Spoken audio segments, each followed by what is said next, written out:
I am absolutely delighted and privileged to be at the house of footballing legend and icon Andreas Shakos. No, that's Siagos. Better known to the world as Shaky, to discuss his glittering and sometimes controversial football career. May I call you Shaky? Of course, you're human, yes? May I start by saying a huge thank you for agreeing to this rare interview today in your beautiful home. It's not a problem for me to have you in my house today. If I can just confirm to the billions who will no doubt tune into this interview that you have only agreed to discuss the latter part of your career. Why is that? Because it would be too easy for me to speak about my career at Manchester United, at Barcelona, at Madrid, at Bayern Munich, and then return to Manchester United and talk about the 24 titles I have won, the 6 Ballon d'Ors, the FA Cups, the Copas. For me, this is too easy, and it is not fair because I am reaching out to the some people may use the word peasants, but not for me, the normal people of the world. And I want to talk about what I've given back to the normal person, the guy on the street. This is what I want to talk about today. Before we uncover your innermost thoughts and feelings about this stage of career, I notice you have a Buddha in your garden. Would you say that you're a spiritual person? Oh, of course, I am spiritual. If you see the connection I have with the fans over the years, it is godlike. I'm of course not saying I am a god, no. But if God, for example, had a very best friend, then this would be Shaky. And also, some of the goals that I've scored, people have cried and said that they are like a miracle of life. So, if I can turn to the point you announced your retirement at Manchester United, why did you decide to do that at such a peak of your career? It's exactly because of the peak of my career that I know many people, they cried, they lie in the streets. It was like a funeral for people. They could not accept that this person who had came to earth and given them so much glory had to disappear from the arena. It became like a religion, but I had to do it because I have to still have energy to show the average person on the street and the footballer grassroots level that I still have the Shaky talent to share with them too. So, let's move on to your old teammates at the Messenger, the Elizabethan, the Crown. Firstly, why the change of team names? I'm not sure if I'm allowed to say this, but we reincarnated the team several times because we were in debt to the tax man. The after school, it was like a school for my teammates because they were learning every day with their teacher, the Professor Shaky. But we built up such a debt in each of the pubs we used to drink in that we had to declare bankruptcy and then rise from the ashes again under a new name. It is only this, but the same core friends, the passion of the friendship with Shaky as their leader continued. And now the players. Before the show, you kindly agreed to pick your all-time Messenger, Elizabethan and Crown best 11. Let's run through them now. So for the goalkeeper, Rick Sewell. Ricky was an interesting goalkeeper because he was so short. He was like an action man, but he was extremely agile like a cat. It was interesting because he was a quiet fellow, but on the pitch he was a maniac and he used to command his penalty area. And you know, he was a person that, you know, could play wingman to me when we used to go out at night to the clubs in Manchester. So Ricky, here's to you. Great goalkeeper, great goalkeeper. And how about your right back, Gavin Aston? Gavin was very reliable. A little boring, it has to be said. Didn't have anything to say. He wasn't going to be someone who was going to light up the changing room. Anyway, you dare not light up that changing room, because if Johnny Monks let out a fart or something like that, we would have exploded and died. But, you know, Gavin Aston, a little bit boring, but you could rely on him. He ran in straight lines on the right, and you could program him to run up and down. The problem was, if there was a ditch in the pitch, he would just fall into it because he had no vision, but very reliable. How about your left back, Adam Moss? Adam Moss was like a wine, a fine wine. He got better with age, you know. He was an ugly son of a bitch, but you know, he was reliable, had a good left foot. He could hit a left foot cross and pinpoint it onto the head of Shaky, and the rest was history. It was in the onion sack, as they say. So Adam, great left back. You would not dare to play him anywhere else on the pitch. But he, you know, despite, I mean, you know, by his looks, you would have been thinking he was playing bingo or collecting pension. But he was, you know, don't underestimate Adam Moss, a very good left back. And your centre halves, Simon Moss? No, Simeon Moss. Simo, as we called him. You know, he had the heart of a lion. Unfortunately, he had the footballing ability of Bambi on ice. But you know, if you wanted someone to run through a wall for you, and sometimes he did, when the ball used to go over into the car park, he'd literally run through the wall. He not very intelligent. He always worried me because his glasses were like jam jars, and yet he didn't used to wear them during the game. Thinking back, maybe that says a lot. But yes, his heart and soul was with the team. He was a good boy, Simo, and of course he was the younger brother of Adam. So maybe there was some family connection there about being disorientated on the pitch. And your other centre half, Johnny Monks? Yeah, Johnny Monk. Johnny once said to me, Shaky, me and you up front, we scored 60 goals together. But you know, I wouldn't trust that son of a bitch up front with me, no way. However, all said and done, he had two very good feet. Sometimes they looked like they were put on back to front, but he could hit the ball, strike the ball as good as anybody with the left foot, with the right foot. But as I alluded to before, we're in time now of virus. Believe me, this team that I'm talking about are immune from all viruses. Being in a changing room with Johnny Monks the day after the night before, when he's had 10, 11, 12 pints of the shittest beer in Heaton Moor, followed by a curry at the Cushion Collie. If you could survive getting changed with him in the room, you are against all viruses in the future. So we have to thank Johnny for that. You know, he coined the phrase turtle's head.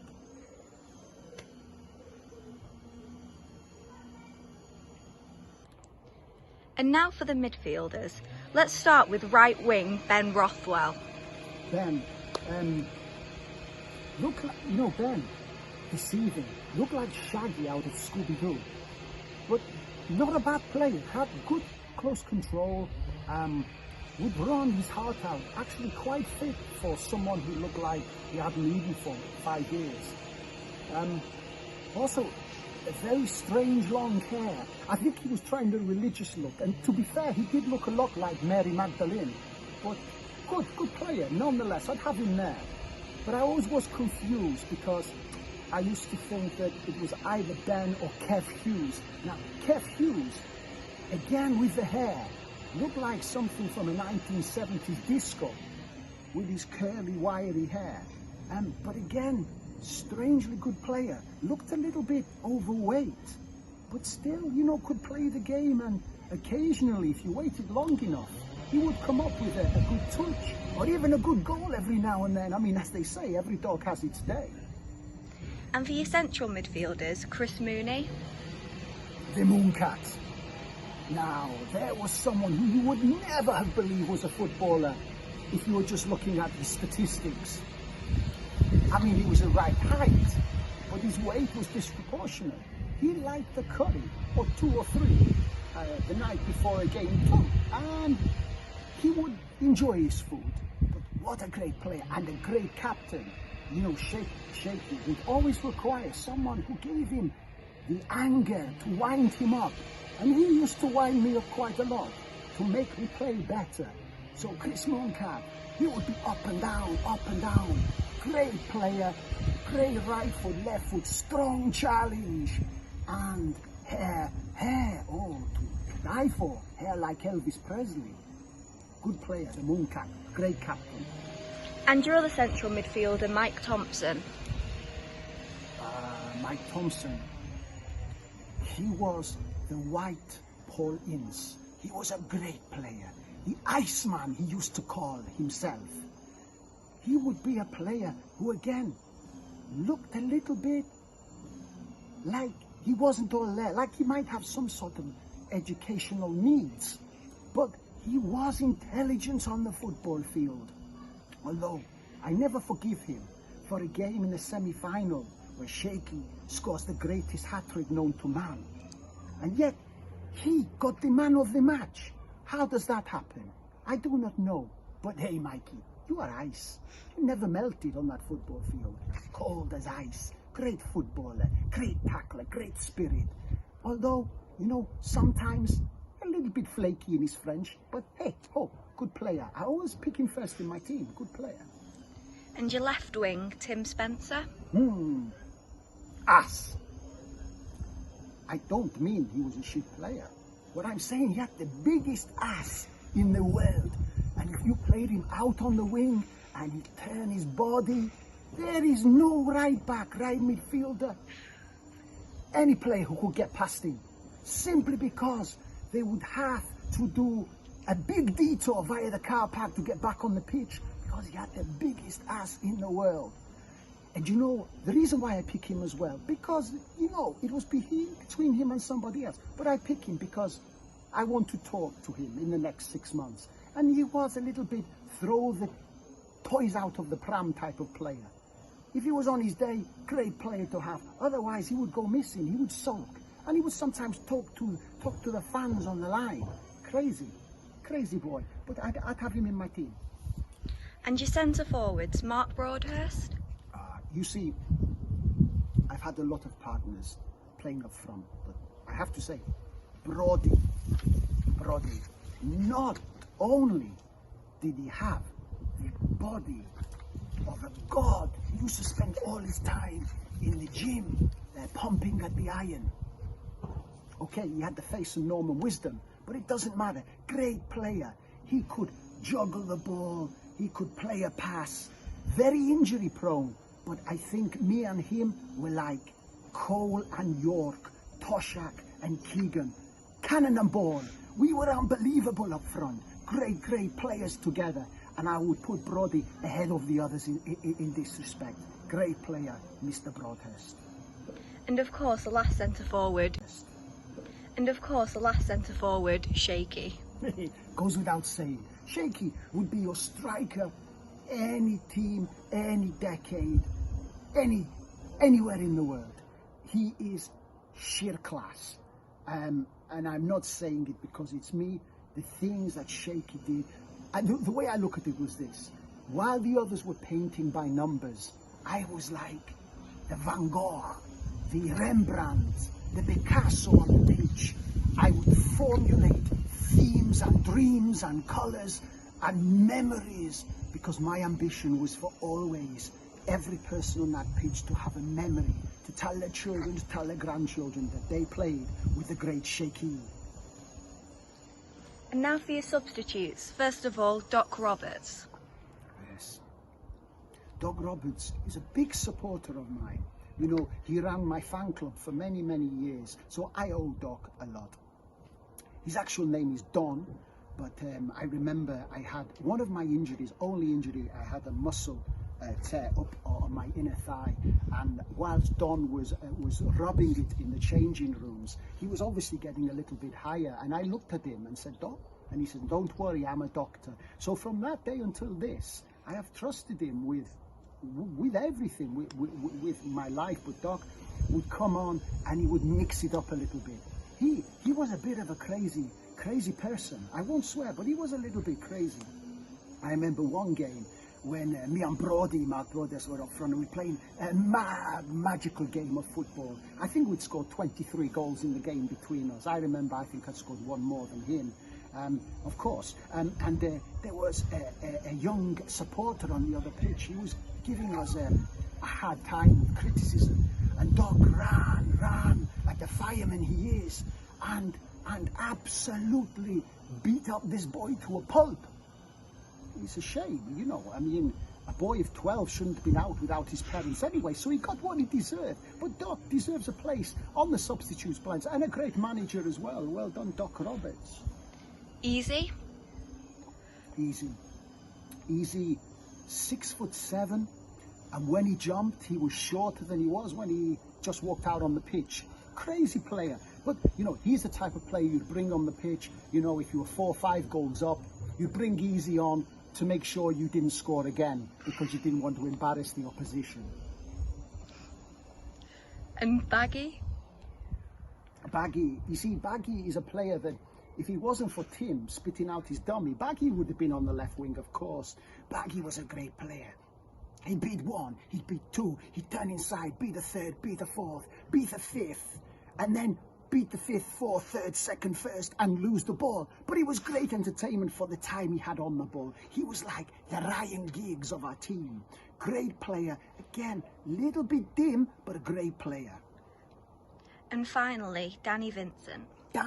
You know, they told me about this crafty cockney that was coming up, Danny Vincent, and I thought he was a cabaret act. Anybody named Danny Vincent should come out with feathers and balloons, singing songs and performing magical acts.